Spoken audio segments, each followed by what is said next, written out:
Kung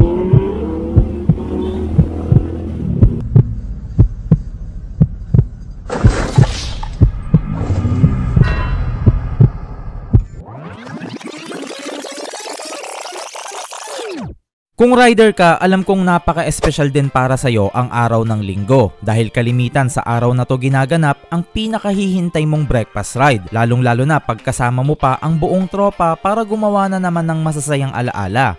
Eto nga't papasok na tayo ngayon sa SLEX dahil sa Caltex Mamplasan nga pala ang aming assembly area. Bali Ninja Philippines nga pala ang nagsagawa ng event na to, kaya asahan natin mamaya na sobrang daming Ninja bikes ang makikita natin doon. Alright, sa wakas touchdown na tayo sa Caltex. Grabe, sobrang dami ng big bikes na nandito ngayon. Halos lahat na yata ng flagships bike ni Kawasaki ay makikita mo dito. Katulad ng H2, H2SX, ZH2, Z1000, Z900, ZX4R, ZX6R, ZX10R at iba pang pamalakasang motor ng Kawasaki. Sobrang espesyal ng Sunday ride na to dahil 300 riders ang nagsama-sama ngayon dito together with their big bikes, at kahit hindi Kawasaki Ninja ang motor mo, syempre welcome na welcome ka pa rin sa group ride na to.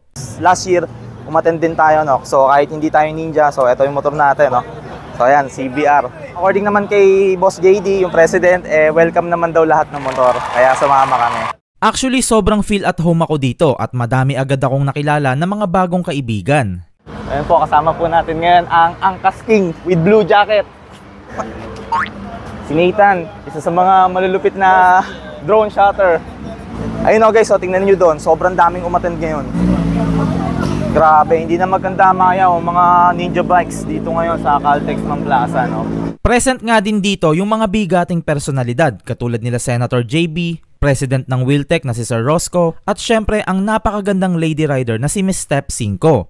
Special thanks nga din pala sa President ng Ninja Philippines na si Boss JD dahil successful na naman ang breakfast ride na hinanda niya. Tara, maglibot-libot muna tayo dito at tingnan ang mga naggagandahang motor nila. Actually, pag napunta ako sa mga ganitong event, binabaliw ko lang yung sarili ko dito. Kumbaga, eto yung ginagawa kong fuel para magsipagpalalo sa paggawa ng content. Yung tipong sinasabi ko sa sarili ko na balang araw makakabili din ako ng brand new na big bike ko, at ang target ko nga mismo ay ang Kawasaki H2 para sumisipol ang tunog. Syempre, mangangarap ka na rin lang naman, dapat lakihan mo na, di ba? I know na malayo pa talaga ako sa realidad para mabili ito, pero lahat naman ng bagay ay nagsisimula sa pangarap, kaya gagawa talaga ako ng paraan para magkatotoo ang pangarap ko na yon.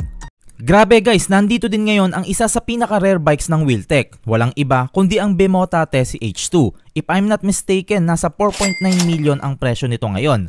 To give you a little background in this motorcycle, alam nyo ba na noong early 90s, ang Bimota ang isa sa may pinaka-unique design pagdating sa mga motor na pinoproduce nila. Kaya nga ganito na lang ang itsura ng kanilang Tessie H2. Kumbaga may distinctive na itsura talaga yung mga motor nila. Yung tipong pag nakita mo to, alam mo na agad na galing ito sa Bimota. Unfortunately, dahil sa problema sa mga investors, makailang ulit ngang natigil ang operasyon ng Bimota hanggang dumating sa point na gusto na talaga nilang magsara. Kaya to the rescue naman dyan si Kawasaki. Actually guys, yung engine ng H2, engine din ng Tessie H2. Bali, so pinahiram lang ni Kawasaki ng engine si Tessie, no? Kasi kung babalikan natin yung storya, pasara na nun si Bimota. And si Bimota kasi isa nung way back 90s, isa sa mga sikat na motorcycle dealer na gumagawa ng mga exotic na design ng motor. So si Kawasaki nanghinayang sila na bakit kung magsasara lang to, sayang naman yung company na to. Kaya ginawa ni Kawasaki, majority ng stocks nito ni Tessie ng Bimota binili niya. So yan, kaya ngayon si Bimota nanghihiram din ng mga parts ni Kawasaki. So ayan, no? Ito yung mga isa sa mga iconic na sports bike ni Bimota, ang Tessie H2. Grabe. After a few minutes, eto na nga at lalarga na kami. Partner, yes sir, ready na daw siya. Grabe guys, sobrang dumadagundong ngayon dito sa Caltex Mamplasan.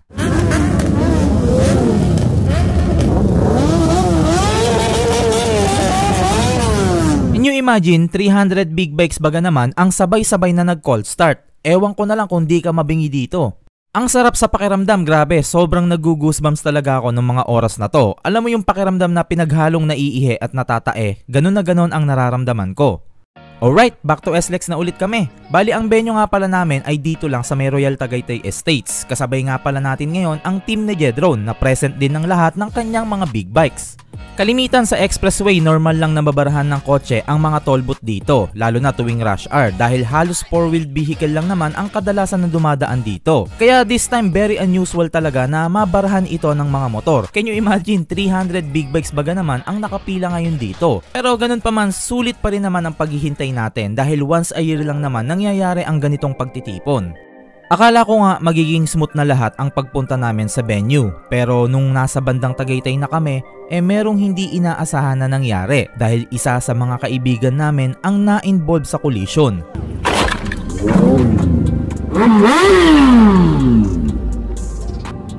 Habang binabagtas niya ang kalsada sa takbong 50 km/h, hindi niya sinasadyang nabangga ang sasakyan na nasa harap niya. According nga sa ating tropa, hindi daw kumagat ng madiin yung preno niya sa harap. Kaya kahit sobrang lakas na ng pagpisil niya sa kanyang brake lever, nagtuloy-tuloy pa rin siya sa pagtakbo hanggang sa masalpok na nga niya ang likurang bahagi ng sasakyan.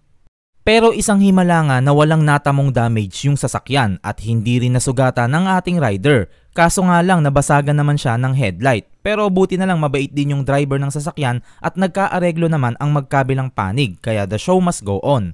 Hay, sa wakas nakarating na rin kami sa venue. Grabe, ang ganda dito tapos napakalaki rin ng kanilang parking kaya na-accommodate naman lahat ng mga motor. Tara, pasok na agad tayo sa loob. Hindi pa kasi ako bumobogchi kaya kumukulo na yung tiyan ko sa gutom. Napaka-cozy nga dito sa loob at saka parang mansyon ang pagkakadisenyo nito. Ang sosyal ng datingan, may pa-chandelier pa oh. At syempre dahil madami kami, ine-expect ko talaga na magkakaubusan ng table dito. Kaya to the rescue naman si Boss Jedron at kinuha kami ng VIP room. Okay guys, no? Dito kami sa loob, no? Sama natin ang tropa. VIP! Welcome to the VIP Club. Salamat po kay Boss Jedron, no? VIP Club. Sa point na to, pinag-uusapan nga namin ni Jedron yung tropa namin na nabangga kasi nagtataka kami kanina kung bakit kaming dalawa na lang ang magka-convoy. Yun pala, nagka-aberya na pala sila. Totoo pala talaga yung kasabihan, no? Malalaman mo talaga na tropa mo talaga ang isang tao kapag tatawanan ka muna nila bago ka nila tulungan, di ba? Boom! Parang binangga.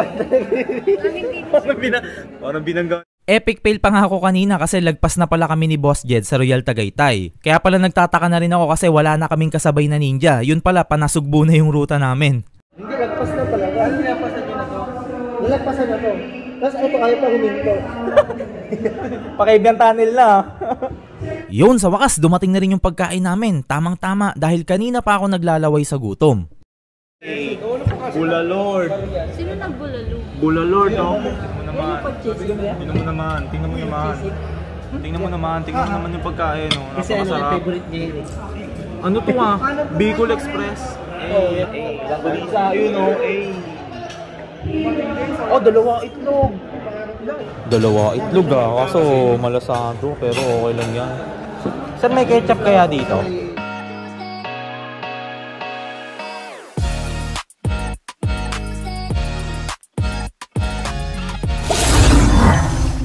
Habang nagre-ready na nga kami para mag-pack up, grabe guys, may na-realize akong isang bagay. Sobrang naging memorable talaga ng araw na to. Nasilayan ko yung mga rare bikes na motor, nakita ko sa personal yung mga sikat na personalidad, at higit sa lahat, nagkaroon din ako ng mga bagong kaibigan.